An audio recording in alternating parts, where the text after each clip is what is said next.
nuestro apartado Flores y Plantas, apartado que hacemos conjuntamente junto al vivero municipal Pinares de Torremolinos, y nos encontramos con su técnico municipal, José Ramón. Buenos días. ¿Qué tal? Buenos días. Bueno, hoy vamos a hablar de céspedes de uso mediterráneo.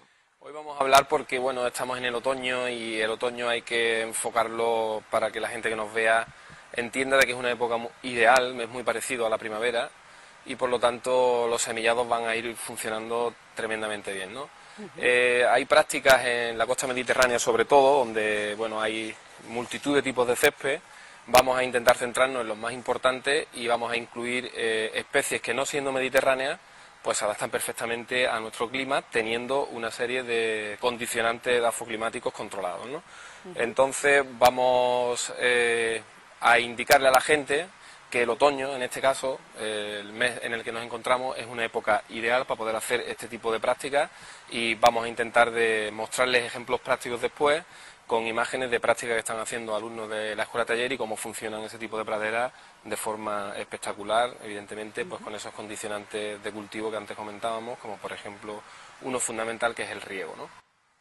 Bueno, pues vamos a hablar de esto precisamente porque la gente puede pensar que esto solamente puede hacerse en primavera y, como nos está comentando José Ramón, se puede hacer pues precisamente en esta estación donde nos encontramos, en el otoño.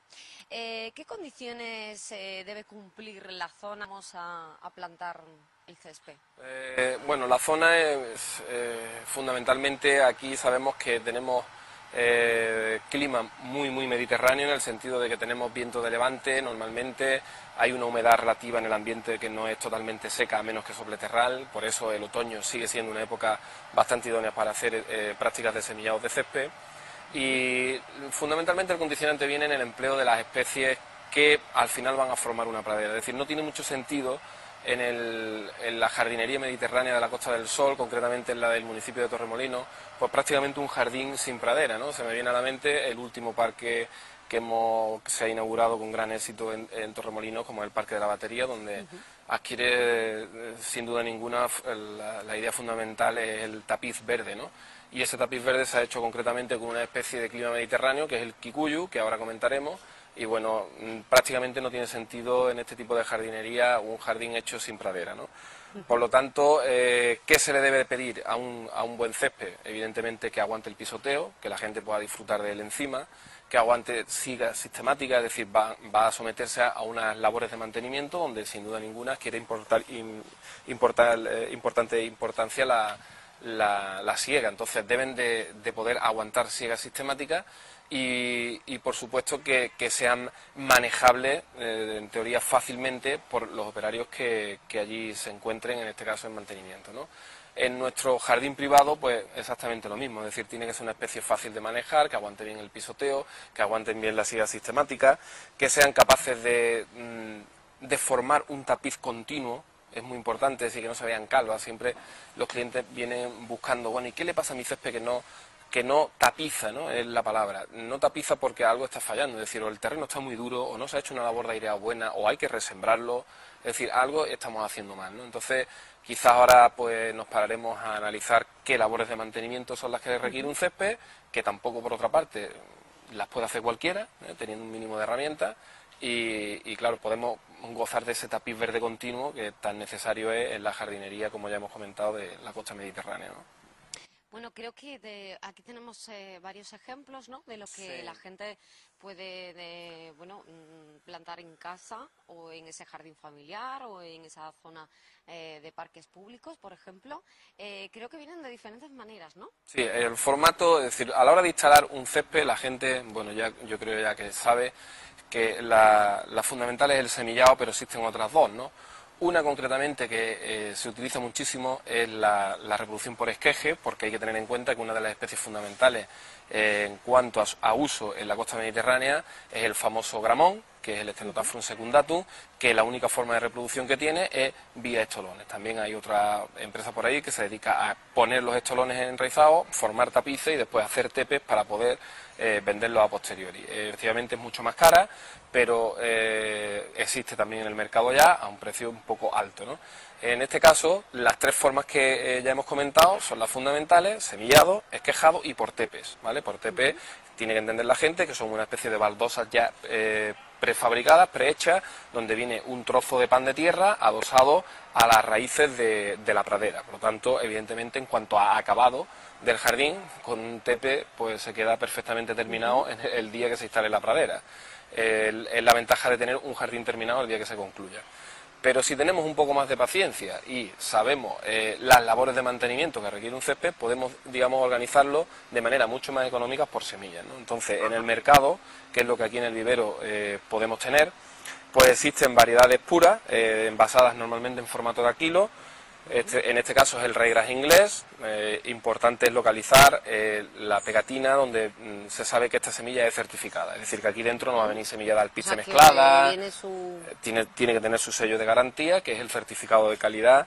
En este caso es una semilla que viene de aquí de España, de Navarra concretamente, semilla zulueta que tiene de calidad, y se hacen muchos semillados con ryegrass, ¿no? El ryegrass inglés, hay que decir que es una especie que nosotros utilizamos porque tiene una velocidad de germinación muy alta, es decir, podemos tener despuntado este césped con condiciones favorables de temperatura en unos 5 o 6 días y puede formar un tapiz continuo rápidamente, pues alrededor del mes y medio, ¿no? Entonces, si somos capaces de conseguir una pradera limpia en el sentido de hacer escarda de vez en cuando, es decir, es fundamental que no haya competencia con la hierba, utilizar las dosis adecuadas de semillado, podemos lograr una pradera con ryegrass. ¿Qué ocurre? Que el ryegrass es una especie normalmente de frío, entonces cuando llegue el invierno, como no la tengamos bien nutrida en cuanto a agua, etcétera, etcétera, es un césped que puede amarillar un poco, ¿vale? Pero en líneas generales, teniendo un sistema de riego aceptable, es un césped que se adapta perfectamente como especie pura o mezclada, que es lo que ocurre con otros formatos que tenemos aquí en el vivero, ¿no? Es decir, digamos, intentan reunir para la zona climática donde nos encontramos las características de cada especie que se adaptan mejor. Por ejemplo, meten un poco de ryegrass en el porcentaje, meten un poco de cinoón, que esta especie sí que es nuestra mediterránea, el cinoón dactilón, la famosa grama o bermuda de toda la vida, o incluso festucas, si van buscando zonas de sombra a lo mejor meten algo de poa. Entonces siempre las mezclas, ¿vale?, vienen a cubrir una necesidad de cada una de las especies, la mejor cualidad que tienen para que el césped al final triunfe en cuanto a pradera continua, verde, tal como antes hemos comentado, ¿no? ¿Cómo debe ser el riego? Ya hemos comentado muchas veces que lo ideal para poder llevar una pradera en condiciones que tenga riego por difusión o por aspersión, en el sentido de que el goteo es mucho más costoso, habría que dejarlo soterrado para que no estorbara las labores de siega más o menos semanales, y entonces el riego automático, tanto por difusión como por aspersión, sería sin duda ninguna fundamental. Y aquí quizás le vamos a hacer un apartado, ¿no? Es decir, mucha gente se lo piensa en el sentido de que hay que hacer una inversión, porque claro, el riego cuesta dinero. A la larga, ya hemos comentado en algunos programas que el riego automático es una inversión que se va a amortizar.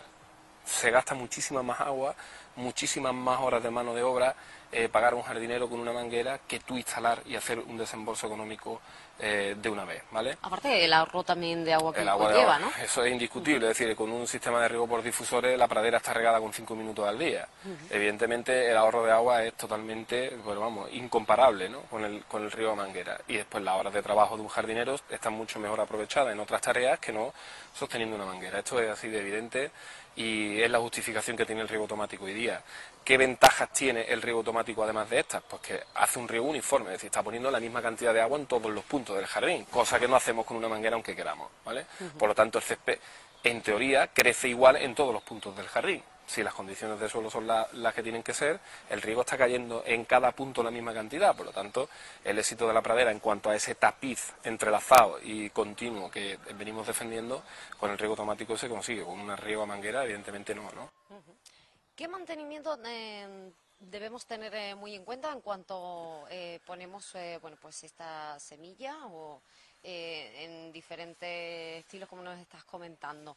¿De qué es lo que tenemos que estar más pendientes? Porque claro, de aquí a que eso comience, ¿no? Sí, sin duda ninguna, al principio de la etapa inicial de un semillado, el tema del riego es fundamental, es decir, hasta que la semilla no esté germinada, debemos decir que un riego de 3 veces diarias es lo ideal, ¿vale?, para que ahí se cree un sustrato totalmente húmedo y la germinación sea rápida. 3 veces diarias, no nos pasamos con el agua entonces, ¿no? No nos podemos poner a encharcar ni a provocar escorrentías, ¿no? Es decir, Regar con una ducha, que nosotros le llamamos ducha, es decir, el riego a manguera al inicio, si tiene que ser a manguera, pues que sea fino. Si es con difusores, pues riegos muy cortos, de 1 minuto, ¿vale? Y 3 veces al día, ¿vale? De manera que consigamos ese lecho de siembra perfectamente húmedo y con capacidad de germinación.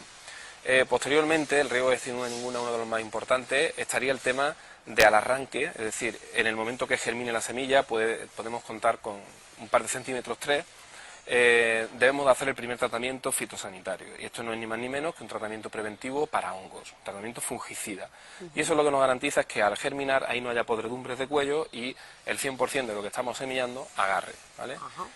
Esto es sencillo, con una mochila de pulverización y materia activa que aquí podemos recomendar sin duda ninguna. Y posteriormente al tratamiento, una labor fundamental es la siega, ya lo sabemos, en el momento que la hierba pues tenga aproximadamente unos 7-8 centímetros, ahí tenemos que hacer la primera labor de segado, y sin duda ninguna cuando la pradera esté establecida, otra tarea fundamental es la fertilización, ¿vale? Es decir, siempre hablamos de riego, pero la planta se tiene que beber y tiene que alimentarse, y la forma de hacerlo es cuando nosotros le pongamos abono, ¿vale? Le pongamos fertilizante. Una regla rápida para que la gente recuerde, un abonado de una pradera utilitaria que utilicemos más o menos continuamente en los meses 3, 6 y 9, es decir, estaríamos hablando de marzo, junio y septiembre, serían los meses ideales para provocar un aumento de sales minerales en el sustrato y a partir de ahí una buena nutrición del césped, ¿vale? Abonos hay muchos, la gente que pasa por aquí pregunta, pues normalmente les recomendamos un abono complejo. No es necesario en el caso del césped excesivos gastos en abono potásico, es decir, el elemento potasio no tiene mucho sentido porque estaríamos provocando fructificación, floración, que en el caso del césped obviamente pues no está muy justificado, ¿no? Provocamos más con el nitrógeno el tema del verdor, y el fósforo, una vez que esté enraizado, pues tampoco es un elemento excesivamente necesario, ¿vale? Así que nitrógeno, algo de potasio y poco fósforo en ese sentido, ¿no? Pasándose por aquí, la gente puede preguntar el abono ideal para un césped, bueno, y sin duda ninguna el triple 15, quizás por el precio, en cuanto a precio por kilo, es el más aceptable, ¿no? De hecho, no José Ramón vendrá mucha parte porque debido a las diferentes especies que existen, Sí. supongo que dependiendo de lo que tenga cada uno, vendrá mejor un tipo de tarea u otra. ¿no? Y de abono, por supuesto, también, ¿no? Hay que decir que, por ejemplo, labores como el escarificado, si tenemos Kikuyu, que es el césped, para recordarle a la gente, el que tiene la batería, o tenemos el gramón, el típico de hoja ancha, que se pone alrededor de las piscinas muchísimo, pues esos dos céspedes, por ejemplo, hay una labor que es el recebo, que hay que hacerlas en otoño, precisamente, y le viene fenomenal. ¿Por qué ocurre? Porque son céspedes, el Kikuyu en menor medida, pero el Stenotaphyrum, es decir, el gramón en mucha más, amarillean en invierno. Este problema ya lo hemos comentado en alguna ocasión, se denomina latencia invernal. Es la respuesta que tiene la hierba mediterránea, en este caso, al frío, a bajas temperaturas, ¿no? Entonces, una manera de lo es poniéndole, evidentemente, una capa de sustrato encima. Eso hace de barrera física ante la bajada de temperatura, amortigua esa bajada de temperatura, entonces el césped no amarillea con tanta intensidad. Latencia invernal van a tener, pero no tan acusada como si no hiciéramos el recebo, ¿no? Entonces hay que tener en cuenta que el recebo es fundamental hacerlo ahora en otoño, no vale hacerlo más adelante porque el frío nos llegará, si acaso en el mes de diciembre empezaremos a tener días ya de muy baja temperatura, y hay que procurar que en esa fecha esté el recebo totalmente extendido, ¿no? Si observáis por ahí también tareas municipales, evidentemente el recebo es una de ellas. Y bueno, aquí hay material de sustrato definido como recebo, en el sentido que ya lleva su arena. Esto ya hubo un programa donde explicábamos que existían recebos orgánicos, recebos minerales. Cualquiera de los dos es bueno, lo ideal es la mezcla de ambos, y es el sustrato que se utiliza como arena encima de la pradera, ¿no? Bueno, José Ramón, pues hemos escuchado ya lo que es la teoría. Pero sí, como sabes, siempre nos gusta ver esa práctica porque ustedes desde casa pues lo entienden mejor y lo ven ustedes con sus propios ojos. Sí. Así que hoy nos vamos a ir con los alumnos, ¿no? Nos vamos a ir fuera a prácticas que han hecho alumnos de la escuela, y lo que nuestros televidentes van a ver es el resultado final de esas prácticas, ¿no? Entonces hay prácticas hechas de césped de semilla, hay prácticas hechas de césped de esqueje y hay prácticas hechas de césped de tepe. Entonces se trata un poco de que, claro, como aquí se está formando la gente en un plano integral, tienen que aprender de todo, es decir, las 3 técnicas de instalación son las que hemos comentado, pues tienen que practicar las 3. Entonces nuestros televidentes van a ver el resultado final de esa práctica.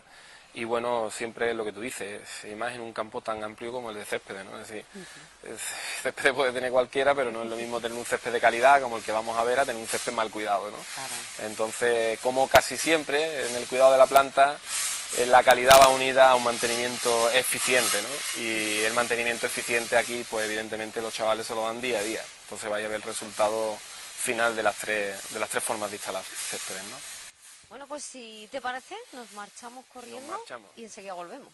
Hasta ahora. Bueno, pues ya estamos de vuelta y estamos en el césped, nunca mejor dicho, ¿no? Estamos en la parte práctica, como nos gusta a nosotros. Estamos aquí y cuéntanos. Pues estamos encima de una pradera de Stenotaphrun, que es lo que vulgarmente conocemos con el nombre de gramón. Hay por ahí mucha nomenclatura común ante esta historia. El Stenotaphrun secundatum es el césped más utilizado sin duda ninguna en la Costa del Sol y consiste en estas rastras que se entrelazan y que después se trocean y se ponen a enraizar a golpe de escardillo, porque esta hierba, aunque dé al final su fructificación, en la semilla es totalmente estéril, por lo tanto no se reproduce por semilla y sí se reproduce por estolones, que es esto que tenemos en la mano. La forma de hacerlo es venir a una pradera donde ya exista, tirarles de las rastras, trocearlas a una distancia de unos 12-15 centímetros y ponerlas después a enraizar en otro trozo de pradera. Así es como se construyó esta y así es como todo el mundo que tiene césped de esqueje pues lo hace. Ya hemos comentado en la parte anterior de que hay un proveedor por ahí que se encarga de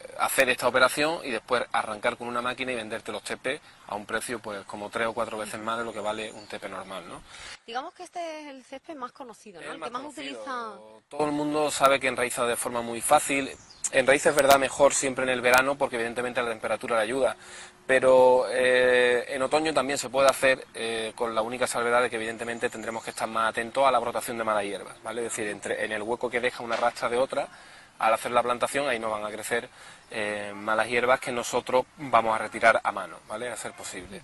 Hay que decir que hay otra gente que lo utiliza una técnica, digamos, mixta, donde hace esta operación a golpe de escardillo, estarán separados pues aproximadamente unos de otros, unos 15 centímetros aproximadamente, pues semilla después con raigras, que es la semilla que hemos estado viendo en el apartado anterior. Entonces provoca una germinación rápida, un verde que posteriormente la rastra se lo va a comer. Es decir, el césped que va a quedar es el Stenotaphrun sin ninguna duda, ¿no? Fíjate las raíces que tiene, ¿no? Claro, eso en cada entrenudo la gente verá que tiene sus raíces, ahí están las más blancas que todavía no han tocado tierra, pero que lo harán. Entonces entrelaza muy rápido gracias a estos estolones.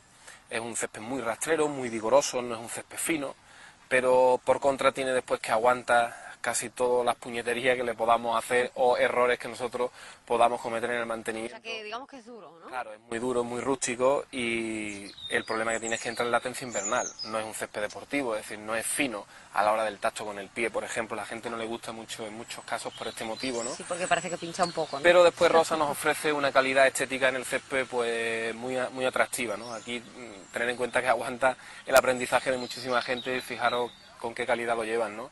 Es también meritorio por parte de alumnos que están aprendiendo el tener una pradera con la belleza que tiene esta que nos ocupa hoy, ¿no? Después, si os parece oportuno, vamos a ir a comparar con esquejes también de kikuyu, porque hay que decir que el kikuyu, que nos volvemos a referir a esta especie como la especie que está puesta en el Parque de la Batería en su totalidad, se puede instalar por dos vías. Se puede instalar vía esquejes como estos o vía semillado, ¿no? Entonces, en la batería concretamente se hicieron con semillado, pero aquí se hicieron las dos cosas, se hicieron tanto semillados como prácticas de reproducción por estolones, ¿no? Es decir, de la misma forma a como hemos tratado el Stenotaphrun, vamos a tratar de ver ahora el kikuyu, así que nos vamos a ir para allá y lo observamos, ¿vale? Pues nos cambiamos de sitio y ahora volvemos.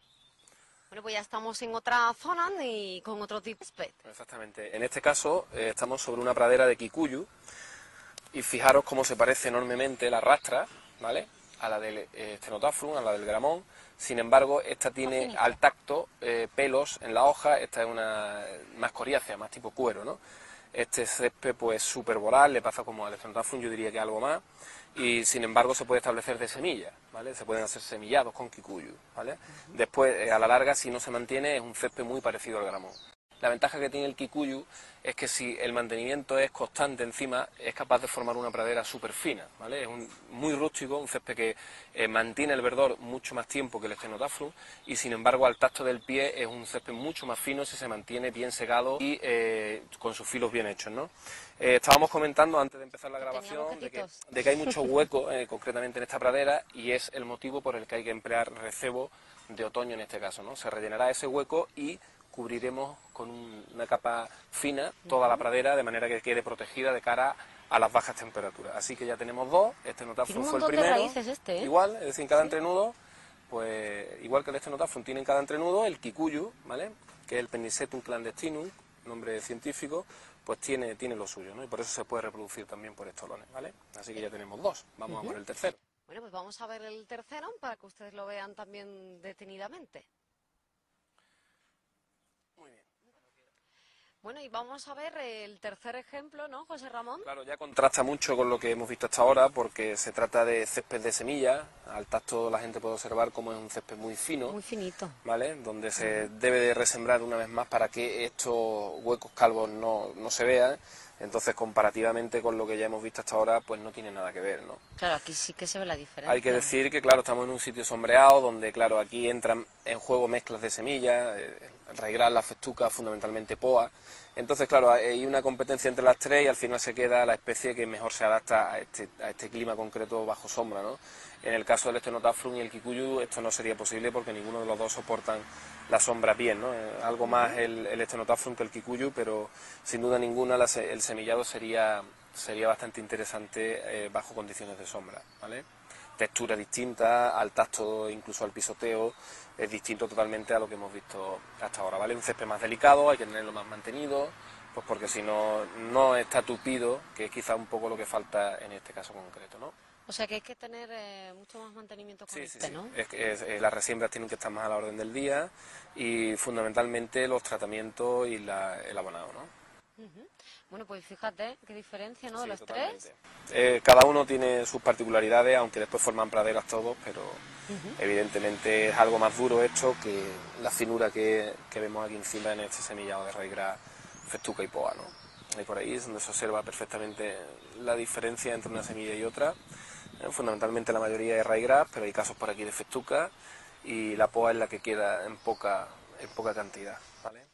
Bueno, pues así hemos visto bastante claro los tres ejemplos, ¿no? Tenemos aquí el de semilla, este que se llama kikuyu, que se puede reproducir tanto por semilla como por esqueje. Y este que es más duro. Y este que es más duro, que es el gramón, el Stenotaphrus secundatum, que solamente se puede reproducir por estolones, por esqueje. ¿Vale? Ya los de casa, pues solo pensar cuál puede ser el que les venga mejor a ellos. Claro. Evidentemente. Nos queda tan solo ver la respuesta de los tepes, cómo han ido funcionando para que la gente lo vea y ya con esto pues terminaremos, ¿vale? Bueno, pues vamos a la siguiente parte. Bueno, pues aquí estamos ya en otro sitio ubicado donde vamos a poder... Aquí lo que se ha hecho es una pradera con tepe, todo este fondo que tenemos aquí se ha organizado en placas, como si fueran baldosas de hierba con tierra, y se han puesto a enraizar, ¿vale? La especie con la que hemos trabajado es el Cynodon dactylon, que antes veíamos de semilla, que también hay gente que la cultiva para después venderla en tepe, es decir, en placas, ¿no? Entonces la sensación de acabado del jardín es totalmente distinta y nosotros trabajaremos la tierra, pondremos la tierra mullida, todo igual como si fuéramos a hacer un semillado o una pradera de esqueje, y en su lugar colocaremos las baldosas de hierba, ¿no? Hay que decir que ya han empezado a soldar entre ellas y si tiramos nos damos cuenta de que esto es así, ¿no? Es decir, ahí van las raíces ya clavando y se ve incluso el abono que se metió de plantación, con raíces nuevas, perfectamente adaptadas al terreno, ¿vale? Entonces, la ventaja que tiene el tepe, evidentemente, es que te vas, pero tu pradera se ha quedado hecha, no tienes que esperar a que aquello se instale, ¿vale? Calidades hay mucho en el mercado, el precio por metro cuadrado puede rondar pues, aproximadamente los 7 euros, 6-7 euros, dependiendo de la calidad del tepe. Y cada día pues más se están viendo jardines terminados con esta técnica, porque antes eran prohibitivos los precios y hoy día pues hay mucha competencia y hay que decir que la gente pues ya le es más rentable colocar una pradera de tepes que antiguamente, ¿no? Entonces, por este motivo se está utilizando ahora mucho más, ¿no? Exactamente. Y el Cynodon dactylon en su variedad, esta es la Bermuda, la 419, una variedad concreta que hay, que se adapta muy bien a las condiciones climáticas de la Costa del Sol, y entra en latencia invernal también, es decir, es una pradera típica que también habría que recebar ahora en otoño, pero aguanta el verdor más que otras variedades antiguas que había de Cynodon dactylon, ¿vale? De Bermuda, es el nombre común de esta especie. Y sobre todo la comodidad, ¿no? De llegar y ponerlo, Claro, ¿no? llegar y poner, ¿no? Es decir, en el mercado existen variedades, es decir, tepes de todas las variedades, es decir, podemos encontrar tepes de ryegrass, podemos encontrar tepes de Cynodon, tepes de festuca mezclada. El agrosti fundamentalmente se utiliza más en los greens de los campos de golf y este tipo de sitios, porque el agrosti hay que decir que las siegas son aproximadamente de 4 milímetros, 5, entonces estamos hablando de que el sistema de siega es totalmente distinto, se utilizan maquinarias totalmente distintas, son trenes helicoidales, no es la misma finura que la segadora típica rotativa, son otras máquinas las que lo siegan y requiere una nivelación del terreno perfecta con otro tipo de maquinaria y no a mano, ¿no? Por lo tanto, el Agrostis stolonífera entra dentro de una especie que se utiliza, pero en sitios muy concretos en la Costa del Sol, ¿no? Por lo tanto, a nivel jardinería doméstica, la placa de Bermuda 419 es la que tiene más mercado, con la que se trabaja más, pero también tiene el problema de la latencia invernal, de esa amarillez que acompaña en las bajas temperaturas, pero que vamos a intentar de frenar con un buen recebado de otoño, ¿vale? Bueno, pues hoy hemos aprendido muchísimo y sobre todo, don José Ramón, recomendar a todos nuestros televidentes pues que vengan al vivero municipal Pinares de Torremolinos a adquirir estos tipos de césped mediterráneo, sí, que tenemos aquí. bastante aquí, ¿no? Podemos orientarlo en qué sería en función de la necesidad, del presupuesto con el que cuenten, la opción más acertada y por supuesto un repaso a las tareas que no se nos deben de olvidar para que la pradera pueda darse con garantías de que va a formar ese tapiz verde y continuo del que hemos hablado antes, ¿no? José Ramón, pues sobre todo recomendar pues estos tipos de césped. Sí, hay que recomendarlos porque dentro de que el césped requiere mucha agua, son especies que están estudiadas desde el punto de vista del ahorro de agua, de que se adapten a la falta de agua diaria y que aguanten después, puedan volver a enraizar y recrecer. En los 3 casos, 4 que hemos visto, pues esto se da y por lo tanto son especies que debemos recomendar en caso de que ustedes se decidan por una pradera formando parte del jardín, ¿no? José Ramón, pues hoy hemos aprendido muchísimo, ¿eh? Es un tema muy amplio, ¿no? Lo hemos Un tema muy resumido amplio, sí. lo que hemos podido, pero la verdad es que merecería más capítulos aparte quizás, ¿no? Bueno, pues lo volveremos a tocar en Vale, nuestro vale, apartado. trato hecho. Así que ha sido un placer. Igualmente. Nos vemos la semana que viene. Hasta la semana que viene. Gracias. A ustedes.